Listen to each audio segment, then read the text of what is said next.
नमस्कार, आप देख रहे हैं टोटल टीवी। मैं हूं सौरभ जौहरी। हमारी खास पेशकश में आपका स्वागत है। हरियाणा में निकाय चुनाव को लेकर सियासी बिसात बिछनी शुरू हो गई है। एक तरफ चुनाव आयोग हरियाणा में चुनाव को लेकर मतदाता सूची को अपडेट करने में लगा है, तो वहीं दूसरी तरफ निकाय चुनाव को लेकर आरक्षण के तहत सीटों के रिजर्वेशन की घोषणा की गई है। 8 निगमों और 33 नगर पालिका अध्यक्ष का रिजर्वेशन तय हो गया। रिजर्वेशन के बाद यह बताया जा रहा है कि मेयर की तैयारी करने वालों को झटका लगा है। खबर यह भी है कि राजनीतिक दलों में मेयर पद के लिए महिलाओं की तलाश भी शुरू हो गई है। ऐसे में आरक्षण से कितने सियासी समीकरण सदेंगे, क्या कहते हैं शहर की सरकार के ये समीकरण, ये सवाल है।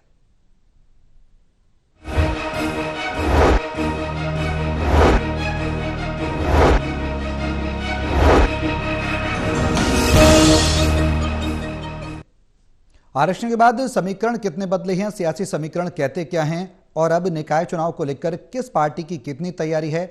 सीटों के हिसाब से देखा जाए क्रमबद्ध तरीके से तो मेयर चुनाव जहां जहां होने हैं उसको लेकर क्या समीकरण बन रहे हैं, और निकाय चुनाव को लेकर ओवरऑल देखा जाए तो 8 निगमों 33 नगर निगमों की नगर पालिका परिषद की जो रिजर्वेशन जो तय किए गए उसका इस चुनाव पर कितना असर पड़ेगा। तमाम सवाल हैं जिनका जवाब तलाशने की कोशिश करेंगे। हिसार से टोटल टीवी के estate editor doctor Mahesh Kumar हमारे साथ जुड़े हुए हैं, पानीपत से एस्टेट एडिटर देवेंद्र कथुरिया हैं, और वरिष्ठ पत्रकार वीरेंद्र सोरी जी हमारे साथ चर्चा में बने हुए हैं। आप सभी के साथ मैं चर्चा को आगे बढ़ाऊं, लेकिन इससे पहले एक रिपोर्ट दिखाते हैं। रिपोर्ट देखिए फिर करेंगे चर्चा की शुरुआत।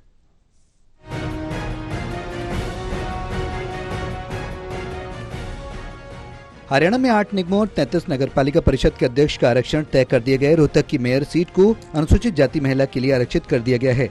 इसी तरह यमुनानगर सीट को भी आरक्षित किया गया। निकाय चुनाव में सीटों के आरक्षण से भूपेंद्र हुड्डा को झटका। जाटलैंड रोहतक की मेयर सीट महिला के लिए रिजर्व की गई है। वहीं राव इंद्रजीत को फायदा मिलेगा। जहां तक आरक्षण वार्डों का आरक्षण है और मेयर और जो प्रधान है नगर पालिका या नगर परिषद के, वो प्रक्रिया जो है राज्य सरकार द्वारा, क्योंकि ये रिजर्वेशन इज स्टेट पॉलिसी, उन द्वारा निर्धारित की जाती है। जहां तक मुझे सूचना मिली है, यमुनानगर व रोहतक अनुसूचित जाति के लिए आरक्षित किए गए हैं महापौर के पद, और महापौर उसमें भी यमुनानगर में जो है वो अनुसूचित जाति की महिला के लिए आरक्षित किया गया। गुरुग्राम में पिछड़ा वर्ग क यानी BCA की महिला के लिए आरक्षित हुआ है, और फरीदाबाद, हिसार, पानीपत, मानेसर व करनाल ये अनारक्षित हैं, यानी कि कोई भी इसमें चुनाव लड़ सकता है। हरियाणा चुनाव आयोग ने स्पष्ट कर दिया कि बैलेट पेपर को लेकर उन्हें किसी भी राजनीतिक दल की मांग नहीं मिली है, इसलिए निकाय चुनाव बैलेट पेपर से नहीं बल्कि EVM से ही कराए जाएंगे। मेरे पास ना किसी जनता से ना किसी राजनीतिक पार्टी से इस तरह की कोई मांग आई है, और हमने पिछले चुनाव भी जो जून 2022 में हुए थे, और उसके अलावा पंचायती संस्थाओं के चुनाव भी हमने अक्टूबर-नवंबर 2022 में किए थे, वो EVM मशीनों के माध्यम से किए गए थे। ये हमारी EVM जो है M2 टाइप है, जो पहले लोकसभा और विधानसभा में यही बरती जाती थी। आजकल लोकसभा विधानसभा में M3 टाइप मशीनें हैं, और ये हमें दे दी गई हैं। इनमें VVPAT का प्रावधान नहीं होता, और ये मशीनें एक सिंपल साइंटिफिक कैलकुलेटर और एंट्री स्टोर करने का एक मशीन है। इसमें कोई छेड़छाड़ बाहर से संभव नहीं है। एक बार सील लगा दी जाए तो हमारे पास पहले भी कोई इससे संबंधित कोई शिकायत नहीं थी, ना अभी है। तो हम ये चुनाव EVM M2 टाइप जो मशीनें हैं उन्हीं से करवाने जा रहे हैं। अब सवाल ये है कि क्या आरक्षण से सियासी समीकरण सदेंगे? यदि ऐसा होता है तो किस राजनीतिक दल को निकाय चुनाव में लाभ या किसको नुकसान होने वाला है? Haryana news, total TV.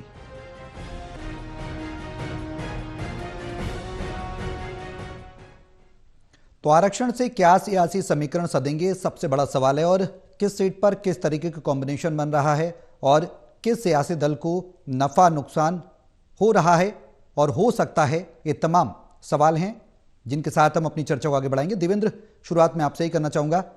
अब आरक्षण क्या सियासी समीकरणों को साधेगा? किस तरीके के समीकरण बनते नजर आ रहे हैं शहर की इस सरकार के चुनाव में जो आगामी समय में होने वाले हैं? क्या सुगबुगाहट नजर आ रही है? देखिए सौरभ, चुनाव कोई भी हो, लोकसभा हो, विधानसभा हो या फिर निकाय चुनाव हो, देखिए जातीय संतुलन, क्षेत्रीय संतुलन तो रखना ही होता है, क्योंकि राजनीति का एक अहम हिस्सा होता है ये जी। तो ये निकाय चुनाव जो है, अब 8 नगर निगमों के चुनाव होने हैं। मानेसर पहली दफा चुनाव होंगे और फरीदाबाद, गुरुग्राम चुनाव पहले से पेंडिंग चले। बाकी 5 जगह जहाँ 2018 में दिसंबर में चुनाव हुए थे, रोहतक, हिसार, पानीपत, करनाल, यमुनानगर, यहाँ 2018 में जो चुनाव हुए थे, ये भी इनका कार्यकाल जनवरी में इसी साल खत्म हुआ था। 1 साल करीब ज्यादा हो गया है। तो फरीदाबाद, गुरुग्राम का कार्यकाल तो पहले से ही खत्म हो गया है। तो कुल मिलाकर 8 नगर निगमों के चुनाव की तैयारी है। नगर निगम के चुनाव, चूंकि मेयर का चुनाव सीधा होता है, अब पहली दफा 2018 में हुआ था, अब दूसरी बार भी सीधा चुनाव होगा मेयर का। तो मेयर का चुनाव आप देखिए, कहीं ना कहीं विधायक के आसपास का चुनाव है। मेयर का चुनाव बड़ा चुनाव माना जाता है। जिस तरीके से हरियाणा विधानसभा के चुनावी नतीजे आए हैं, कांग्रेस के लिए एक मौका है वापसी करने का या अपनी लोकप्रियता साबित करने का। लेकिन जिस तरीके से रिजर्वेशन हुआ है 8 नगर निगमों में, मानेसर में हालांकि पहली दफा चुनाव है, अनारक्षित है, वहां अनरिजर्व सीट है। लेकिन गुरुग्राम और फरीदाबाद में वहां रिजर्वेशन जिस तरीके से रोहतक में हुए एससी महिला के लिए, रोहतक को लेकर सभी की नजरें थी। चौधरी भूपेंद्र सिंह हुड्डा का गढ़ है, जो मुख्यमंत्री रहे हैं 10 साल तक, बड़े नेता हैं। मतलब हरियाणा में कांग्रेस के सबसे बड़े नेता चौधरी भूपेंद्र सिंह हुड्डा है। उनको मेरे को लगता है झटका लगा, क्योंकि रोहतक की सीट एससी महिला के लिए आरक्षित हुई है। तो एससी सीट पर कौन जीतेगा, भूपेंद्र हुड्डा या हुड्डा का गढ़ है रोहतक, दीपेंद्र हुड्डा और भूपेंद्र हुड्डा। तो मेरे को लगता है एक पॉलिटिकल सेटबैक जरूर माना जाएगा रोहतक में भूपेंद्र हुड्डा के लिए, जो कि एससी महिला का है। और गुरुग्राम की बात करें, जो सबसे चमकदार शहर है, हरियाणा का अग्रणी शहर है डेवलपमेंट पे, एक मिनी भारत का रूप ले चुका है गुरुग्राम। गुरुग्राम में भी बैकवर्ड सीट के लिए आरक्षित है ये।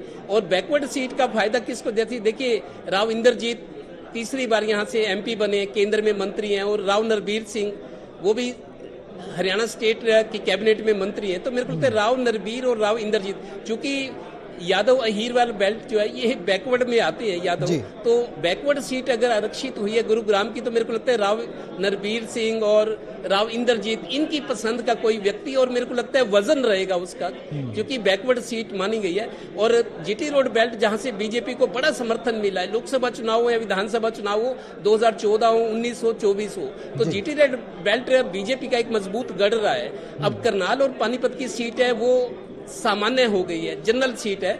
और इस तरीके से मेरे को लगता है करनाल तो पहली सीएम सीट ही रही है 10 साल तक, एक मजबूत गढ़ बन चुका है। इस बार विधानसभा चुनाव में पानीपत की चारों विधानसभा सीटें जीतकर बीजेपी ने अपनी धमक दिखाई है। तो करनाल और पानीपत ये 2 जीटी रोड बेल्ट के अहम शहर हैं और दोनों सामान्य वर्ग में आते हैं। तो मेरे को लगता है कहीं ना कहीं ये जो आरक्षण हुआ है, जो आरक्षण हालांकि पर्ची डालकर सिस्टम से किया गया है जी, करने वाले अफसर थे, लेकिन जिस तरीके से आरक्षण हुआ है मेयर पद का, मेरे को लगता है बीजेपी के लिए एडवांटेज जरूर रहेगा। बीजेपी को जिस तरीके से समर्थन मिला विधानसभा चुनाव में, उसके लिए ज्यादा सुखद स्थिति है बजाय कांग्रेस के। लेकिन कांग्रेस को भी आप देखिए, सिंबल पर चुनाव लड़ने का फैसला बीजेपी कर चुकी है, नगर परिषद, नगर पालिका हो या मेयर के चुनाव हो। कांग्रेस ने अभी सिर्फ ये फैसला किया कि मेयर का चुनाव पार्टी सिंबल पर लड़ा जाएगा। तो कांग्रेस के सामने और बड़ी चुनौती है, जैसे विधानसभा में तो थी, लेकिन अब ज्यादा बड़ी चुनौती है। और बीजेपी मैं समझता हूँ कंफर्ट जोन में है। ठीक है महेश, अब आरक्षण के बाद जो सीटों का रिजर्वेशन हुआ है, अब किस तरीके के समीकरण शहरी जो निकाय के चुनाव की तैयारियां हो रही हैं उस पर पड़ेगा, और कितना परिवर्तन देखने को मिल सकता है? सियासत के हिसाब से बात करें, किसको नफा किसको नुकसान, क्रमबद्ध तरीके से मेयर की जिस तरीके से देवेंद्र ने जिक्र किया, और सीटों पर बात करें तो क्या कुछ नजर आ रहा है?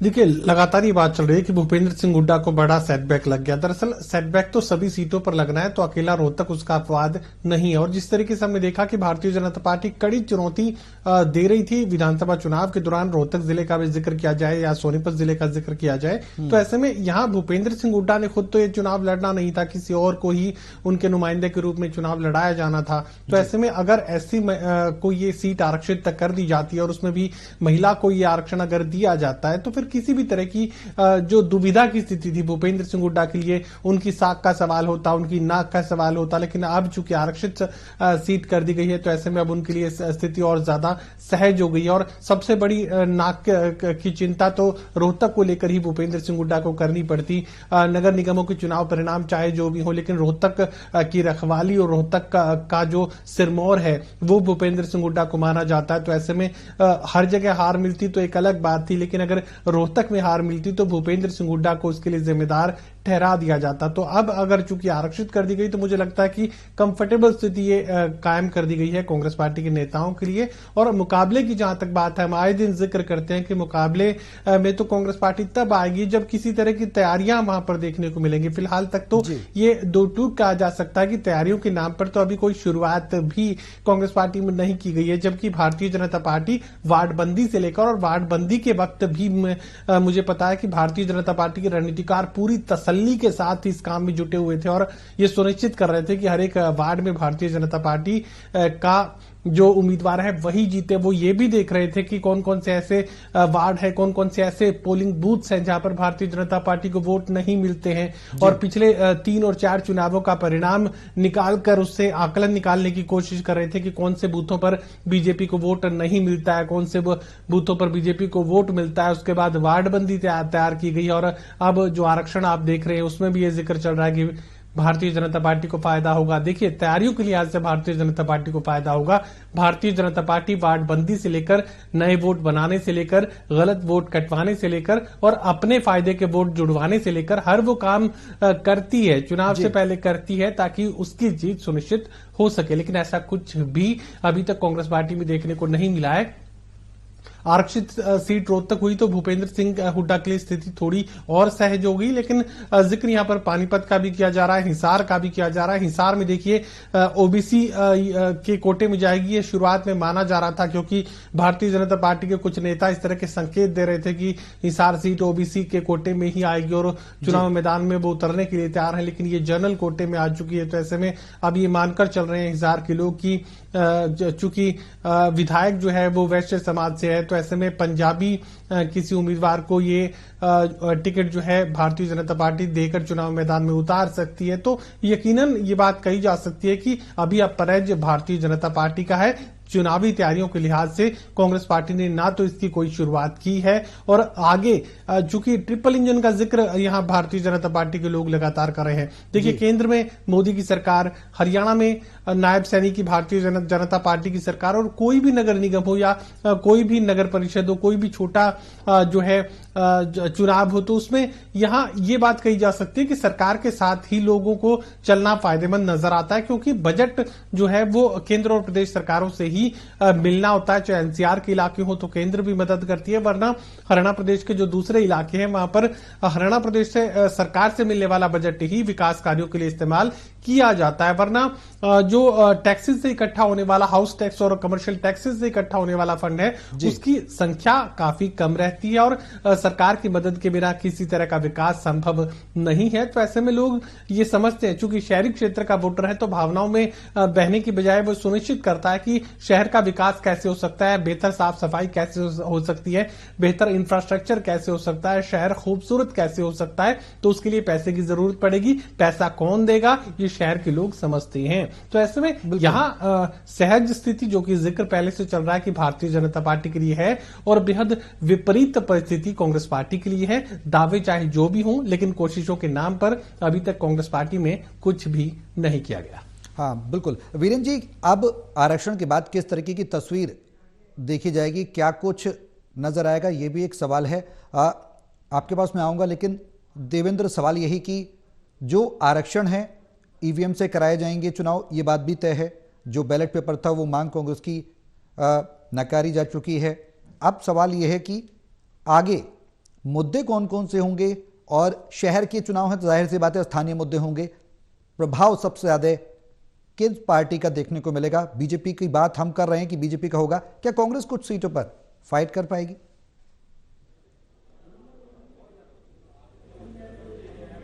सौरभ, सवाल आप मेरे से कर रहे हैं? बिल्कुल देवेंद्र।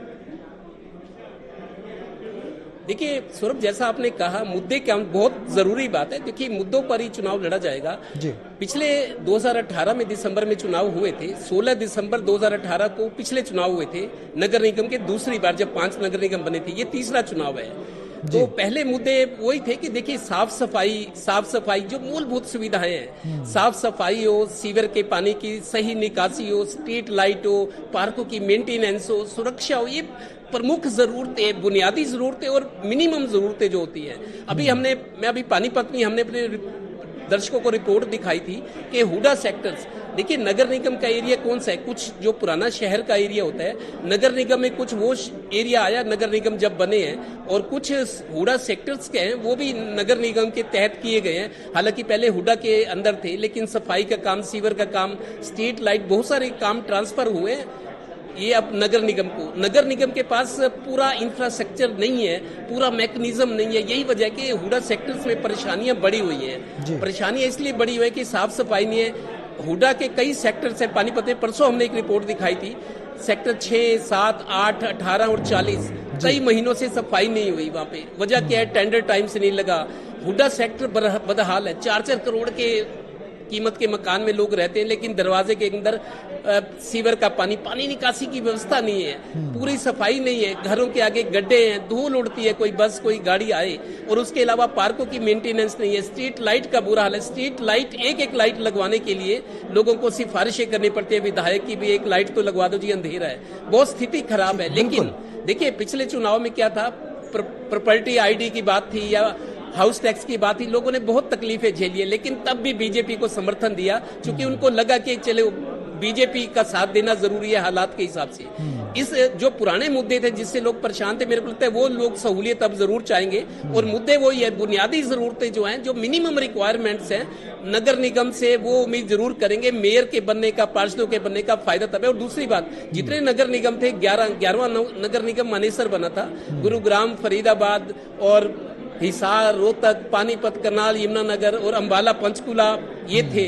लेकिन लोगों ने तकलीफें बहुत झेली अब तक। मेरे को लगता है अब ट्रिपल इंजन की सरकार बनी है, अब 2 इंजन की। अगर शहरी सरकार भी बीजेपी को लोग समर्थन दें, ट्रिपल इंजन की सरकार, जैसा कि बीजेपी के नेता वास्ता दे रहे कि ट्रिपल इंजन की सरकार बन जाए तो लोगों की जिंदगी भी संवरे। मैं ये भी चाहता हूँ, ये मुद्दे होंगे जो मिनिमम जरूरतें होती है वो मिलने चाहिए, उन पर गौर फरमाना चाहिए। बिल्कुल। वीरेंद्र जी, जो अभी तक की परिस्थितियां, उन परिस्थिति को देखकर निकाय चुनाव को लेकर क्या कुछ लग रहा है? सियासी हिसाब से देखें, तैयारियों के हिसाब से देखें, चुनाव आयोग के हिसाब से देखें, सभी एनालिटिकली अगर देखा जाए तो क्या कुछ नजर आ रहा है? देखिए, कांग्रेस में बिल्कुल उत्साह नहीं है। उसका कारण है, अगर यही निकाय चुनाव है, विधानसभा चुनाव से पहले होते तो स्थिति अलग होती। और आज की स्थिति अब जैसे हम कह रहे हैं, मान लीजिए भूपेंद्र सिंह हुड्डा को जो नई आरक्षण व्यवस्था रोहतक में हुई है उससे आघात लगा, लेकिन वहां तो पहले भी जो मेयर था वो भारतीय जनता पार्टी के थे। मनमोहन गोयल पहले भी भारतीय जनता पार्टी के मेयर थे। तो कांग्रेस का तो एक ही मेयर था, सोनीपत से निखिल मदान बने थे, जो बाद में भारतीय जनता पार्टी में शामिल हो गए थे, फिर वो विधायक बन गए। तो मतलब देखिए, कांग्रेस के लिए तो उम्मीदवार ही नहीं मिल रहे। कांग्रेस के लिए मतलब यही अजीब स्थिति बनी हुई है कि कांग्रेस को तो उम्मीदवार इसलिए नहीं मिल रहे क्योंकि उनको मालूम है कि अगर मान लीजिए कांग्रेस का मेयर बन भी जाता है तो वो क्या कर लेगा। मतलब जब सरकार भारतीय जनता पार्टी की है तो ऐसे में उसकी क्या भूमिका रहने वाली है। और इसी कारण निखिल मदान जो है वो कांग्रेस छोड़ के भारतीय जनता पार्टी में शामिल हुए। बिल्कुल। उधर भारतीय जनता पार्टी में देखें, जो नई आरक्षण व्यवस्था लागू हुई है तो भारतीय जनता पार्टी के, हालांकि देखिए स्टेटस सिंबल तो है ही है, लेकिन मेयर के अधिकार क्या है जी। देखो, प्रत्यक्ष चुनाव तो हो गया, लेकिन क्या उनके अधिकार है? पिछली बार भी जो थे मेयर अपने अधिकारों के लिए संघर्ष करते रहे। मनोहर लाल जी मुख्यमंत्री थे, तब उनके साथ कई बैठकें मिली, तब उनको जो है कमिश्नर की जो है एसीआर लिखने की, मतलब जो जिलाधीश लिखेंगे उनमें उनकी सहमति शामिल की गई थी। लिखने का अधिकार नहीं दिया गया था, वो लिखने का अधिकार मांगते तो इसलिए। हालांकि देखिए, भारतीय जनता पार्टी में हालांकि टिकट के चाहवान तो बहुत हैं, क्योंकि एक प्रतिष्ठा का प्रश्न माना जाता है, प्रतिष्ठा की सूचक सीट मानी जाती है मेयर की। तो लेकिन कांग्रेस में तो उम्मीदवार इसलिए नहीं है कि क्योंकि कांग्रेस को तो लगता है कोई ज्यादा लाभ होने वाला नहीं है, और अधूरे मन से कांग्रेस के नेता चुनाव लड़ेंगे, क्योंकि उनमें अब कांग्रेस को उम्मीदवार भी ढूंढ के लाने पड़ेंगे। मतलब कोई लड़ने के लिए आसानी से तैयार होने वाला नहीं है। और भारतीय जनता पार्टी की देखिए पूरी रचना है, चुनाव लड़ने के लिए पूरी व्यवस्था होती है।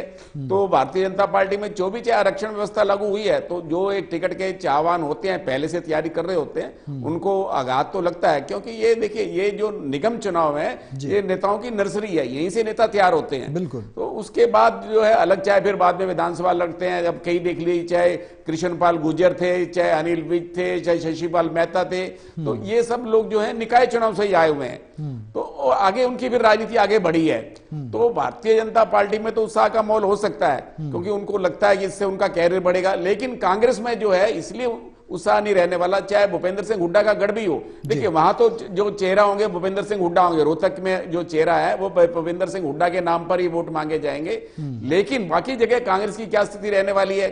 जो कांग्रेस जो है, हालांकि विधानसभा चुनाव के अंदर कांग्रेस का प्रदर्शन इतना अच्छा नहीं रहा, हालांकि भूपेंद्र सिंह हुड्डा कहते हैं कि उनका जो वोट शेयर है वो 1 लाख के करीब का है, 1.25 लाख का अंतर है, लेकिन उत्साह नहीं है कांग्रेस के अंदर। कांग्रेस में गुटबाजी भी है और उत्साह भी नहीं है। और जहां तक चुनाव आयोग की तैयारी का प्रश्न है, देखिए पहले चरण में 5 निकायों के चुनाव होने, 5 नगर निगमों के चुनाव होने, सोनीपत का और अंबाला का उपचुनाव भी शामिल है, क्योंकि 1-1 वर्ष का कार्यकाल है। तो इसलिए भी वहां भी जो टिकट के चाहवान होंगे उनमें ज्यादा उत्साह नहीं होगा, क्योंकि 1 वर्ष के कार्यकाल में तो आप निगम की कार्यप्रणाली समझ पाते हैं जी। और पंचकूला के अंदर देख लिया, आज तक 4 वर्ष हो गए, सीनियर डिप्टी मेयर और डिप्टी मेयर का चुनाव ही नहीं हुआ, हालांकि जो मेयर है भारतीय जनता पार्टी का है। तो ये एक निकाय चुनाव प्रणाली की व्यवस्था पर भी प्रश्न चिन्ह है। भाई उनके अधिकार क्या है, पार्षदों के अधिकार क्या है, मेयर के अधिकार क्या है? भाई जहां पर मंत्री और विधायक होंगे, तो चलनी तो विधायक और मंत्री की है, वहां तो मेयर की कोई भूमिका रहती नहीं है, क्योंकि सरकार से काम कराने होते हैं, चाहे ग्रांट लानी होती है। तो हालांकि मनोहर लाल जी ने व्यवस्था की थी कि नगर निगम निकाय जो भी हैं वो आत्मनिर्भर बने, क्योंकि अभी तक तो सिर्फ वो जो इतने भी राजस्व जुटाते हैं वो कर्मचारियों के वेतन पर ही खर्च हो जाता है। जो विकास के लिए आगे उनकी जो राशि चाहिए वो सरकार की ओर जो है ताकते रहते हैं, उनको आत्मनिर्भर बनना चाहिए। तो इस दिशा में भी सरकार ने अलग उनको व्यवस्था दी थी, भाई आप, हम सरकार कोई योगदान नहीं देगी। मनोहर लाल जी ने कहा था कि आप अपने पांव पर खड़े हो। लेकिन अभी भी जो निकायों की स्थिति है, अभी चाहे प्रॉपर्टी टैक्स है वो बहुत बकाया है, सरकारी विभागों पर ही बकाया है, लोगों से तो वसूलना दूर की बात है, सरकारी विभाग ही जो प्रॉपर्टी टैक्स नहीं दे पा रहे। तो ये एक अजीब स्थिति बनी हुई है निकाय चुनाव के में। अगर देखा जाए तो भारतीय जनता पार्टी में उत्साह है, कांग्रेस में कोई उत्साह का वातावरण नहीं है, इसलिए वहां कोई बैठक की कोई चर्चा नहीं हुई। जिनको पात्र, जो इनको योग्य समझा जाता है कि ये चुनौती दे सकते हैं, वो चुनाव लड़ने को तैयार नहीं है, क्योंकि उन्हें मालूम है कि अगर मेयर बन भी गए तो कोई लाभ होने वाला नहीं है। तो कांग्रेस के लिए जो है कोई अच्छी संभावना नजर नहीं आ रही है। भारतीय जनता पार्टी की इसलिए भी है क्योंकि लोगों की जो सरकार अब जो प्रदेश में, केंद्र में भारतीय जनता पार्टी की है, तो इसलिए जो मेयर का जो चुनाव होगा इसके अंदर जो है, चाहे निकाय चुनाव में भारतीय जनता पार्टी की प्रमुख भूमिका रहने वाली है। अब महेश, एक लास्ट सवाल मैं आपसे लेना चाहूंगा। सवाल ये कि बीते कुछ समय से लंबित पड़े हैं कुछ निगम के चुनाव, और एक अरसे से लोगों को भी ये लग रहा था कि निगम के चुनाव हो और विकास हो क्षेत्र का। क्या अब उस कसौटी पर सरकार खरा उतरने की कोशिश करेगी या फिर अन्य राजनीतिक दल खरा उतरने की कोशिश करेंगे? कितने उतरेंगे, संक्षेप में बताइएगा, समय कम है।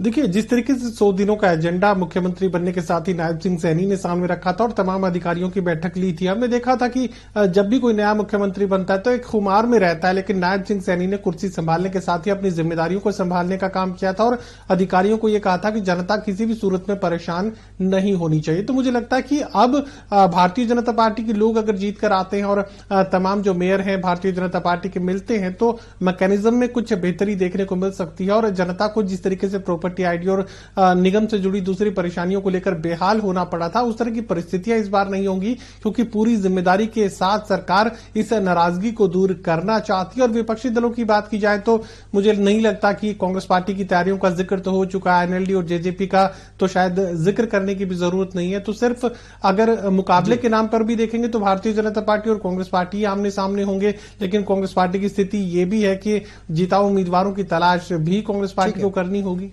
बिल्कुल, चलिए, बहुत शुक्रिया आप सभी का हमारे साथ इस चर्चा में शामिल होने के लिए।